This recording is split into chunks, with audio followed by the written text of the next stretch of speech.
Assalamualaikum warahmatullahi wabarakatuh. Alhamdulillahirabbil alamin. Wa bihi nasta'in ala umurid dunya waddin. Sayyidina wa maulana Muhammadin wa ala alihi wa sahbihi ajmain, amma ba'd. Yang saya hormati Bapak Kepala Sekolah SMA Negeri 1 Karanganyar Demak, Bapak Mulyani M. Nur, MPD. Dan yang saya hormati segenap Wakil Kepala Sekolah SMA Negeri 1 Karanganyar, dan tidak lupa kepada Bapak Ibu guru semua, khususnya kepada semua siswa kelas 10 SMA Negeri 1 Karanganyar yang hari ini bisa mengikuti kegiatan MPLS, yang mana ini adalah kesempatan yang luar biasa untuk kalian. Karena apa? Dengan kalian masuk ke sini, maka otomatis kalian tuh menggeser banyak sekali teman-teman kalian yang mau masuk ke SMA Negeri 1 Karanganyar. Puji syukur kehadirat Allah Subhanahu wa taala. Alhamdulillah kita pada saat ini diberikan kesehatan, baik sehat jasmani maupun sehat rohani, bebas dari Covid, bebas dari penyakit apapun. Bikaulina alhamdulillah wa syukurillah. Sholawat serta salam kita haturkan kepada junjungan kita Nabi Agung Nabi Muhammad SAW. Semoga kita semua diakui umatnya dan mendapatkan syafaatnya kelak di yaumil qiyamah. Amin amin ya rabbal alamin. Pada kesempatan kali ini saya mendapatkan jatah atau tugas menyampaikan perihal belajar efektif. Karena untuk menuju belajar kita efektif itu kita harus awali dari muara awalnya, itu kenapa dulu. Saat sini menyebutnya hari gini masih malas belajar, hobinya pasti rebahan, sudah lama tidak sekolah, sudah lama di rumah, diajak PJJ atau diajak belajar pasti rasanya malas. Mengapa demikian? Orang itu mau dibuat sistem sepandai apapun, sebaik apapun, secanggih apapun, kalau kita itu sudah males, ya sudah selesai, kita nggak akan pernah maju sama sekali. Begitu juga kalian tuh mau sehebat apapun kalian, mau secerdas apapun, kalau males ya selesai, nggak akan ada perubahan apapun. Maka dari itu, sebelum kita nanti masuk ke ranah teori teknik untuk belajar itu efektif seperti apa, maka kita harus hindarkan dulu rasa malas, itu kita buang jauh-jauh. Kita harus semangat. Karena apa? Kita harus bisa menanamkan pada diri kita semangat itu seperti makan. Ketika orang tidak makan, maka dia itu akan mati. Ketika kalian tidak semangat, maka kamu akan merasakan mati. Nah, ketika sudah seperti itu, maka ketika bisa melakukan apapun, sistem belajar yang model apapun akan bisa kalian lakukan. Sekolah online hari gini, sekarang itu lagi zamannya sekolah online. Zaman dulu itu orang yang bisa melakukan sekolah online itu mungkin dari golongan-golongan tertentu, tapi sekarang mau tidak mau dipaksa untuk sekolah online, karena untuk menghindarkan kerumunan ataupun menjaga kebaikan atau kesehatan kita semua. Realitanya di lapangan ada tugas, kemudian tugas itu ada deadline harinya, ada deadline waktunya. Tetapi apa yang kita lakukan? Kita selalu mengerjakan, kalian tuh selalu mengerjakan dengan waktu yang mepet, artinya mepet dengan deadline-nya. Padahal ketika orang itu mengerjakan tugas itu dipepetkan pada waktu deadline-nya, maka apa yang dihasilkan? Pasti tidak maksimal, itu udah pasti. Seharusnya bisa dibuat semaksimal mungkin, ketika tugas itu diberikan langsung dikerjakan, nanti bertahap, mungkin setiap hari ada progresnya. Ketika itu dilembur satu malam istilahnya, pasti hasilnya tidak maksimal. Mengapa bisa tidak maksimal? Karena semuanya itu dilandasi oleh rasa malas. Kembali lagi ke malas. Malas itu adalah segala segala sumber daripada permasalahan belajar. Belajar itu ketika dia sudah malas ya selesai. Kemudian ada rumus motivasi belajar. Ini yang perlu kita ketahui. Yang pertama, kita itu belajar itu untuk menghindari penderitaan. Ketika orang itu belajar untuk menghindari penderitaan, maka dia itu akan merasa tertekan. Dia itu penuh dengan tekanan. Dia itu penuh dengan rasa dihantui oleh rasa ketakutan dan lain sebagainya. Karena apa? Motivasi belajarmu itu selama ini baru untuk menghindari penderitaan, takut sama orang tuanya, takut sama bapak ibu gurunya, takut tidak naik kelas, takut untuk tidak bisa mencapai apapun. Itu yang pertama. Maka ketika orang itu belajar untuk menghindari penderitaan, maka di sini saya menyebutnya adalah harus belajar atau wajib belajar kata-katanya. Ketika orang itu diwajibkan belajar, maka mau tidak mau dia harus belajar. Ketika dia tidak belajar, maka dia akan mendapatkan hukuman atau dipenjara. Istilahnya seperti itu. Maka yang muncul adalah stres. Stres itu pasti akan dilakukan, akan dialami oleh orang yang ditindas, orang yang dipaksa untuk belajar. Kalian juga pasti mengalami seperti ini. Mungkin gara-gara nilainya kurang maksimal dan lain sebagainya. Karena apa? Selama ini kita itu merasa belajar itu masih dipenuhi dengan penindasan. Belajar itu, motivasi belajar kita itu untuk menghindari penderitaan. Kalau saya tidak belajar, berarti saya tidak bisa naik kelas.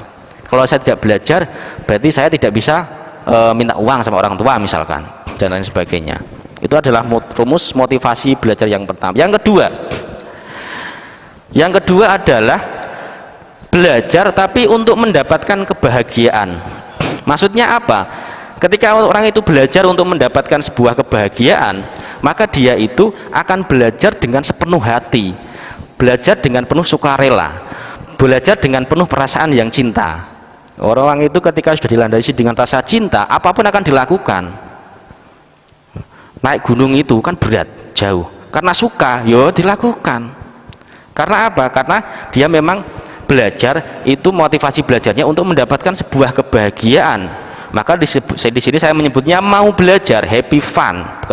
Mungkin belajar nanti bisa bertemu dengan teman-teman, belajar bisa sharing sama teman-teman yang lain, belajar bisa menambah komunikasi dengan berbagai kalangan. Maka dengan itu belajar akan mendapatkan sebuah kebahagiaan. Dengan belajar bisa jalan-jalan kemana-mana, bisa berkunjung ke tempat-tempat objek wisata dimanapun. Maka ketika landasan motivasi belajarmu seperti ini, maka kamu akan selalu belajar. Bahkan ketika tidak belajar, kalian akan merasa kurang. Sudah belum di dalam hati kalian, di dalam jiwa kalian itu merasakan seperti ini? Jadi ketika kalian melakukan sesuatu, ada satu hari itu ada yang tidak dilakukan, maka ada yang merasa kurang enggak? Kalau belum bisa merasakan seperti itu, maka belum bisa dikatakan belajar itu untuk mendapatkan kebahagiaan. Ya tergantung kalian mau milih kemana. Mau milih belajar untuk menghindari penderitaan atau belajar untuk mendapatkan kebahagiaan. Yang enak ya harus kebahagiaan. Di sini gambarnya pasti orang loncat, orang happy. Ini menunjukkan belajar itu happy, belajar itu indah, belajar itu menyenangkan. Maka kita buang jauh-jauh untuk belajar itu untuk menghindari penderitaan. Saya belajar Pak, saya takut dengan orang tua. Itu enggak, jangan. Nanti kalau orang tuamu enggak ada, berarti kamu enggak belajar lagi. Kan seperti itu. Saya belajar Pak karena saya takut dengan bapak ibu guru. Nah, bapak ibu gurunya tidak ada, berarti kamu tidak belajar lagi. Nah, maka ketika kalian sudah menanamkan pada jiwa kalian, belajar itu untuk mendapatkan kebahagiaan lah.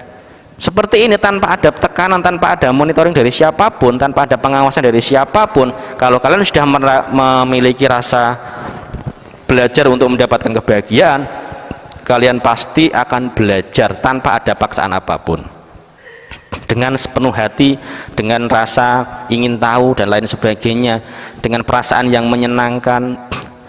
Wong kita belajar itu ketika diawali dengan rasa yang tidak senang, itu rasanya pasti akan lama sekali.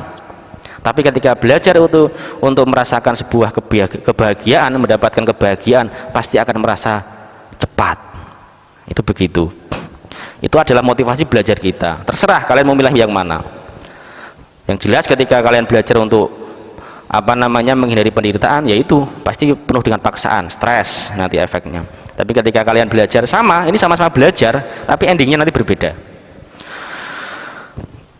Perlu Perlu diketahui, banyak para tokoh menjelaskan bahwasanya otak kita itu berpotensi untuk menghafalkan informasi sebesar 2,5 petabyte atau setara dengan 30 juta jam memutar video YouTube. Otakmu itu kanggunya sebegitu.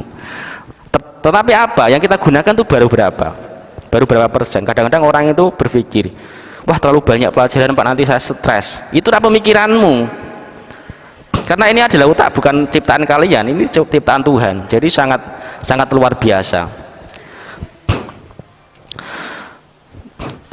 Kemudian belajar, perlu kita ketahui sebetulnya belajar itu apa.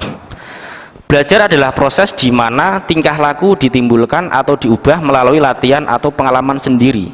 Ini yang dikatakan belajar itu bisa melalui dengan pengalaman. Oke. Belajar itu kadang-kadang ada orang yang mengatakan belajar itu nggak harus di dalam kelas. Oke. Belajar itu nggak harus di sekolahan. Oke.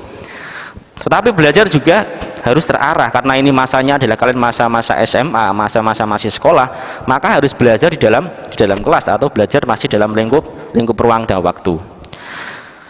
Dan belajar juga bisa belajar dari pengalaman. Misalkan kemarin ketika masih di SMP atau MTS belajarnya kurang maksimal, nilainya kurang bagus, nilai akhirnya kurang bagus, itu bisa dijadikan sebuah pengalaman. Oh, mengapa kok saya dulu nggak pernah ada yang pernah nggak naik kelas misalkan, mengapa kok dulu saya itu ada nilai yang kurang bagus. Nah, ternyata itu bisa dijadikan sebuah pengalaman untuk memperbaiki di masa-masa yang akan datang. Itu seperti itu. Jangan pernah puas, jangan pernah berhenti, jangan pernah mudah dengan rasa puas karena orang itu mengetahui sesuatu. Karena orang yang merasa dia itu sudah tahu sesuatu, maka itu adalah orang yang paling bodoh. Karena apa? Masih banyak sesuatu yang di luar sana. Agar tidak bosan, di sini saya menampilkan beberapa tips agar tidak bosan belajar. Yang pertama, kalian itu biar tidak bosan belajar. Yang pertama, belajar dengan metode 20-10, rutin setiap hari. Maksudnya itu seperti apa? Metode 20-10 itu adalah berarti kalian itu belajar dalam durasi waktu 20 menit, kemudian yang 10 menit kalian untuk happy fun, untuk bermain. Nah, 20 itu bisa ditingkatkan. Kalau dirasa setengah jam itu masih kurang, tambah aja. Berarti belajar dengan sistem 30-10 sampai 40-10 dan setiap hari. Dan itu terus menerus dilakukan secara rutin setiap hari. Maka ketika dia sudah rutin setiap hari, itu akan menjadi sebuah kebiasaan, dan kalau tidak melakukan seperti itu akan merasa ada hal yang kurang. Itu yang pertama. Yang selanjutnya, sebelum belajar buat target yang jelas. Kalau mau belajar itu targetnya harus jelas. Jangan asal belajar buka buku, jangan. Targetnya harus jelas. Kalau tidak ada target yang jelas, maka tidak ada hasil yang jelas juga. Targetnya misalkan hari ini saya harus menyelesaikan mata pelajaran fisika misalkan, dengan bab ini, bab sekian, dan soalnya ini. Jangan dengan targetnya jangan waktu. Kalau ini targetnya harus materi. Sampai di mana? Ketika kalian punya target, maka ketika targetnya sudah terpenuhi, ya sudah selesai. Meskipun waktunya itu belum setengah jam, baru 10 menit kok targetnya sudah selesai aja. Karena apa? Ketika diterus ya nanti bosan. Yang penting itu di sini dibutuhkan adalah rutinitas setiap hari. Kemudian selanjutnya reward untuk diri. Ketika kalian sudah mendapatkan belajar itu sudah menghasilkan sebuah targetnya sudah jelas, maka kasih reward untuk diri kita. Oke lah, kita bisa main WA-WA-an, kita bisa keluar sebentar, bisa rebahan lah istilahnya. Itu reward untuk diri kita sendiri. Bisa makan keluar, tapi dengan protokol kesehatan yang jelas, itu bisa. Selanjutnya, agar tidak bosan, jangan belajar dari satu sumber. Ojo nyekli buku terus, LKS hanya itu aja pegangannya. Cobalah cari yang lain. YouTube banyak, HP sekarang itu sudah di tangan kalian, dunia sudah ada di tangan kalian masing-masing, ada di HP-nya masing-masing. Jadi dilihat kira-kira ketika mapelnya ini dicek, cari di YouTube prakteknya seperti apa. Kadang-kadang ketika di buku itu hanya teori, ketika orang itu banyak teori, kadang-kadang prakteknya lemah. Maka dengan seperti itu cari sumber yang banyak, ganti medianya, jangan membosankan. Selanjutnya di sini suasana belajar yang baru. Meskipun kalian tuh belajarnya di rumah, tapi berusaha mencari suasana belajar yang berbeda. Jangan di kamar aja belajarnya, sekali-kali di teras, sekali-kali di dapur. Kalau mungkin butuh di loteng ya di loteng, di genteng, atau bisa saja di kebun, itu bisa. Itu menunjukkan bahwasanya biar view kita itu, otak kita itu tidak bosan. Kalian memandang ketika memandang suatu hal yang sama di setiap hari kan juga membosankan juga. Maka cari suasana yang baru biar orang itu tidak bosan. Belajar di kolam, misalkan di atas kolam. Kalau yang di desa mungkin di samping sawah dan lain sebagainya, itu bisa. Yang penting tempatnya itu menyenangkan. Jangan mencari tempat sesuatu yang tidak menyenangkan, malah kalian mencari tempat itu yang horor misalkan, malah nggak jadi belajar. Jadinya malah kalian tuh takut nanti. Kemudian agar tidak bosan, cari komunitas belajar. Cari dong teman-teman itu yang memang sehobi atau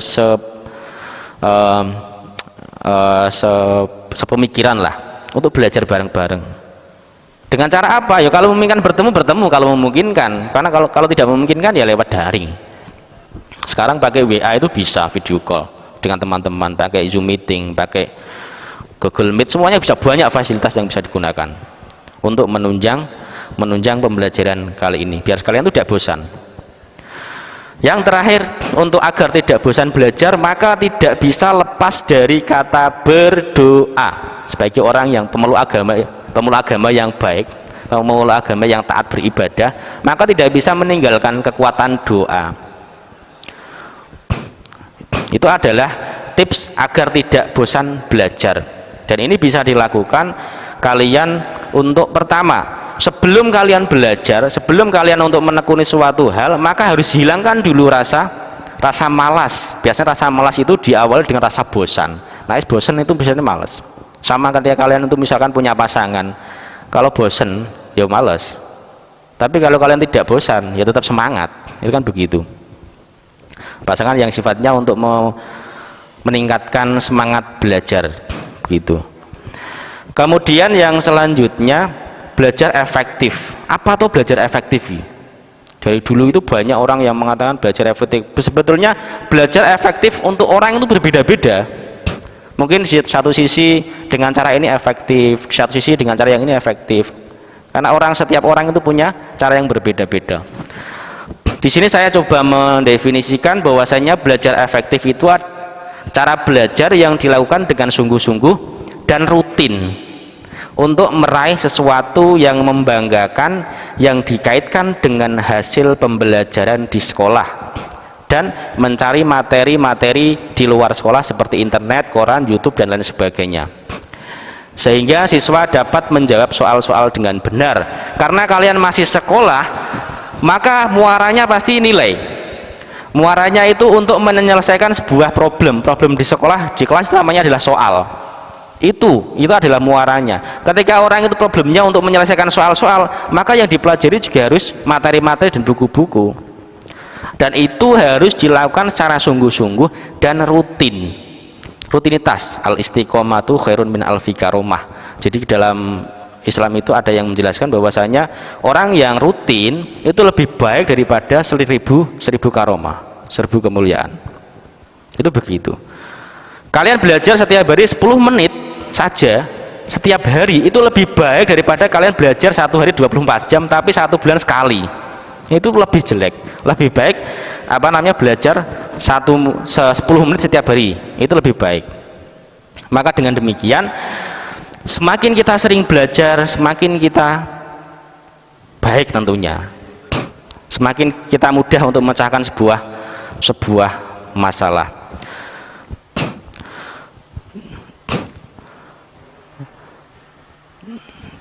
Kemudian di sini saya akan menyampaikan belajar efektif di masa pandemi. Tentukan waktu, istiqomah harus. Waktu di sini maksudnya bagaimana? Orang itu punya waktu spesial yang berbeda-beda.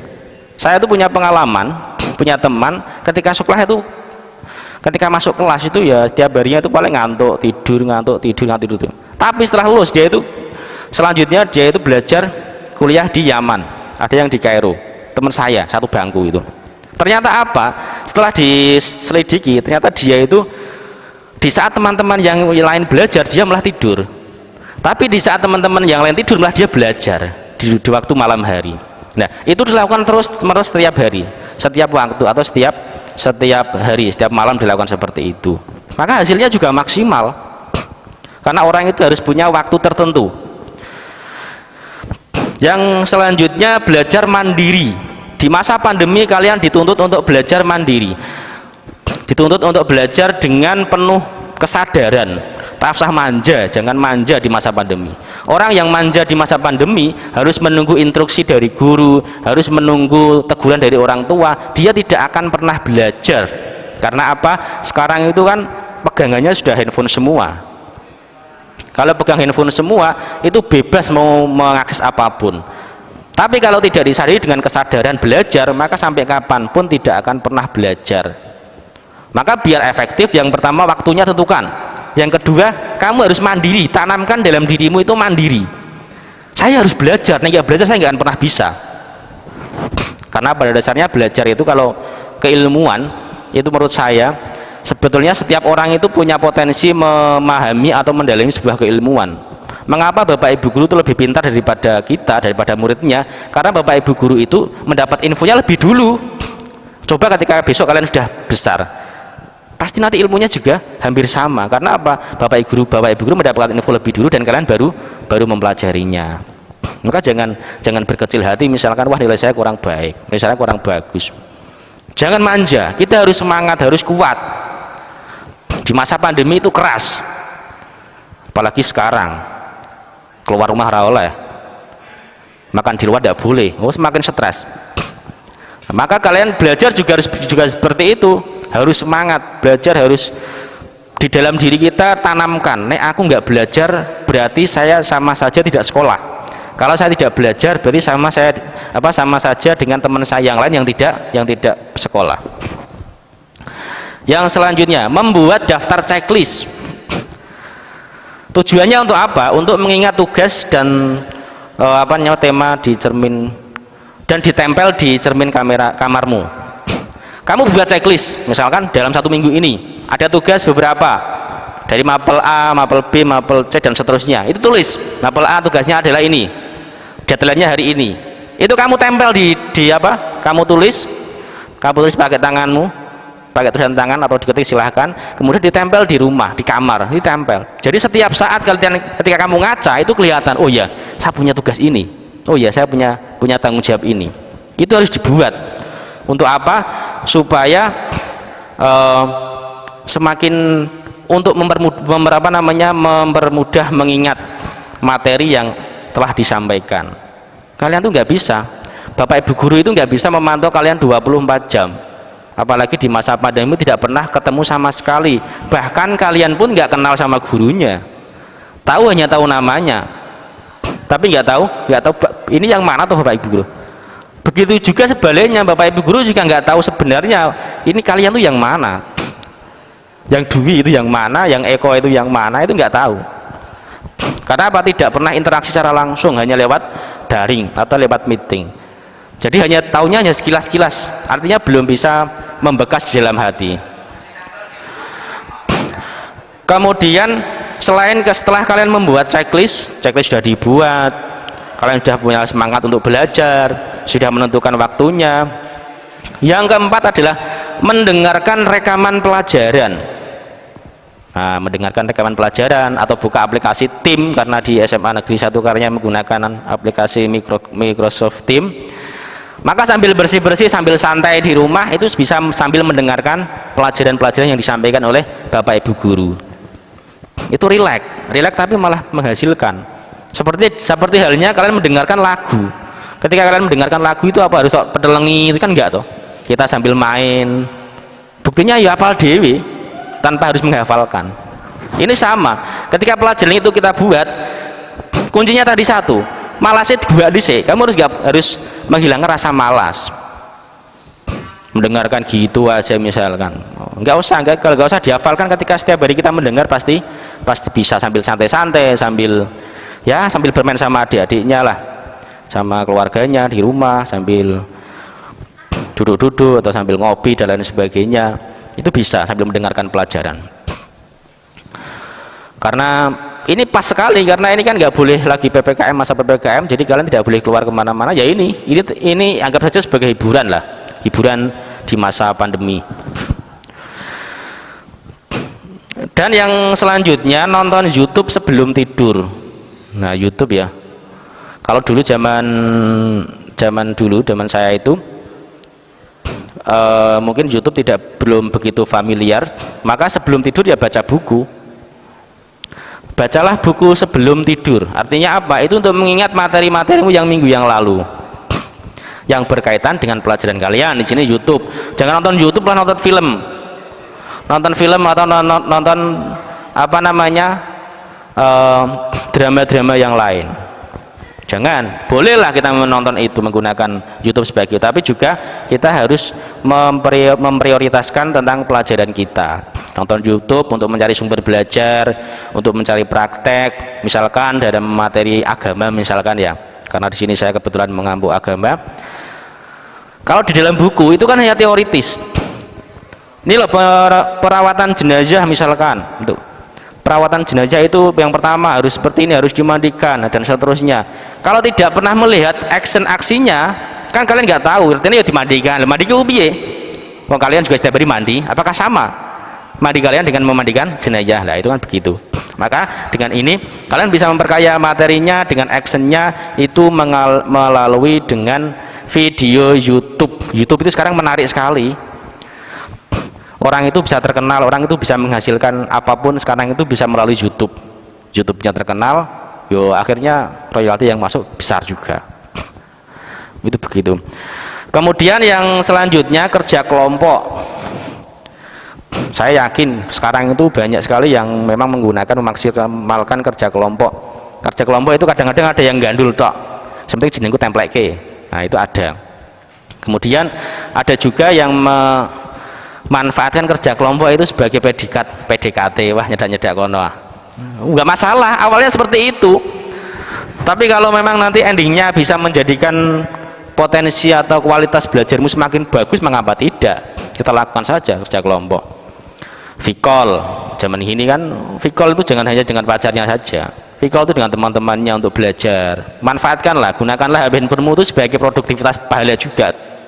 Jangan handphonemu itu hanya untuk gibah dengan sana sini dengan teman-teman yang lain. Kita gunakan kerja kelompok, video call dengan teman-teman sambil mengobati rasa rindu, gitu ya. Jadi kita untuk mengobati rasa rindu karena tidak pernah ketemu, tidak pernah bertutur sapa langsung, maka dengan menggunakan dengan cara video call, begitu. Nah, dan yang terakhir, tidak bisa lepas dari berdoa. Kekuatan yang terakhir itu adalah kekuatan doa. Ikhtiar sudah dilakukan, usaha sudah dilakukan, teknik sudah dilakukan, pelajaran sudah dipelajari, masih nggak bisa, terus ya udahlah berdoa, kita pasrahkan. Kita bertawakal, pasrahke. Kita sudah usaha, Pak, saya sudah belajar setiap malam, belajar setiap hari, tapi tidak pernah memaksimal, tidak pernah mendapatkan nilai yang baik. Ya sudah, pasrahkan kepada Tuhan. Mungkin Tuhan punya rencana yang lain.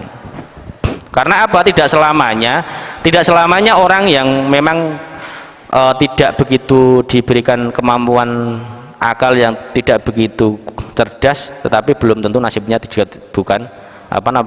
belum tentu nasibnya tidak baik.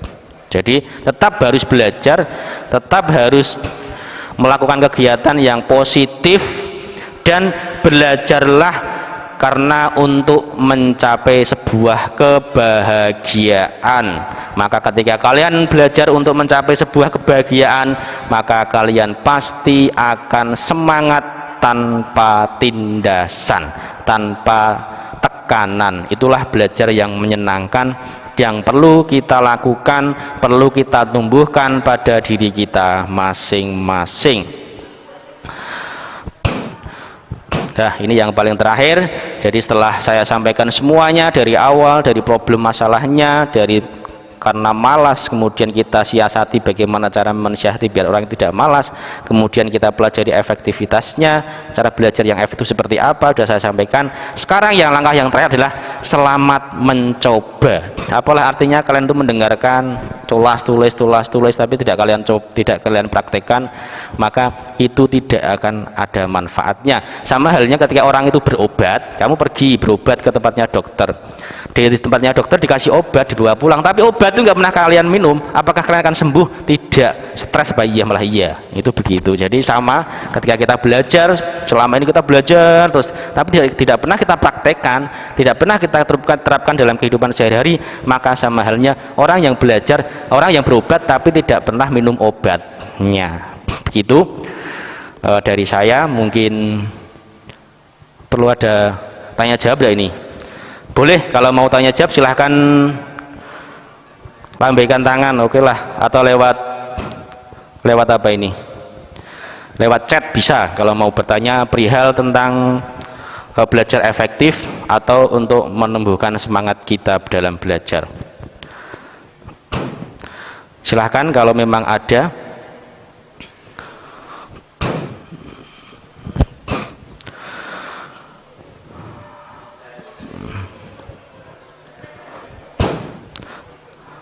Kalau ada yang mau ditanyakan silahkan, karena waktunya juga sudah cukup. Gimana operator, ada enggak?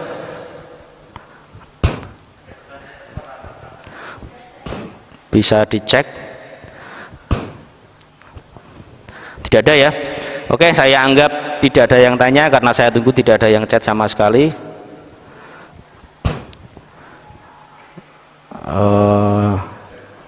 Tidak ada. Oke. Cukup sampai sini ya dulu ya pertemuan kita dalam rangka masa pengenalan lingkungan sekolah MPLS. Semoga bisa bermanfaat buat kita semua, semoga bisa menjadikan kalian semakin baik dan semakin bertambah keilmuannya, dan yang paling penting semakin beretika dalam belajar. Dari saya, akhirul kalam, assalamualaikum warahmatullahi wabarakatuh. Sampai jumpa.